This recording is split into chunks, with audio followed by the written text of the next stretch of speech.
It's often said that sport and politics shouldn't mix. And while many of us would agree that sport shouldn't be exploited for political purposes, it's inevitable that sport is an important part of the European political landscape. The Lisbon Treaty, which came into force in December 2009, gives the EU legislative responsibility in sport. This week here in the Parliament, the EPP Group has held a hearing to look at developments in sport and how the EU can support what is both an important sector of Europe's economy and a rich and vital element of our social fabric. The European Parliament's rapporteur on sport is Santiago Fisas, a Spanish MEP from our group who was formerly the captain of the Continental Europe amateur golf team. He gave us just one of many reasons why he thinks sport can play such a positive role in society.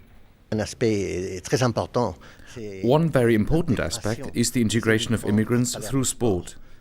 An immigrant, a boy or a girl who is in their school sports team, has an advantage with regard to integration, and I believe very much in integration through sport. D'intégration, et je crois beaucoup à ces facteurs d'intégration à travers le sport. The meeting was opened by another EPP member, Marco Scuria from Italy. The first session looked at the social role of sport. Firstly, the importance of sport in schools as a way of encouraging personal development, and also the integral part that volunteers play in growing sport at a community and grassroots level. Senza volontariato non ci sarebbe lo sport. Without volunteering, there would be no sport. Away from the world of Olympic champions and the Champions League football, if there were no grassroots associations to bring together young people, and now increasingly older people, then sport would be an elite discipline for just a few people. Le pratiche sportive, lo sport sarebbe solamente una disciplina di elite per poche persone. The meeting discussed the latest advances in anti-doping technology and initiatives to promote better governance by professional sports bodies.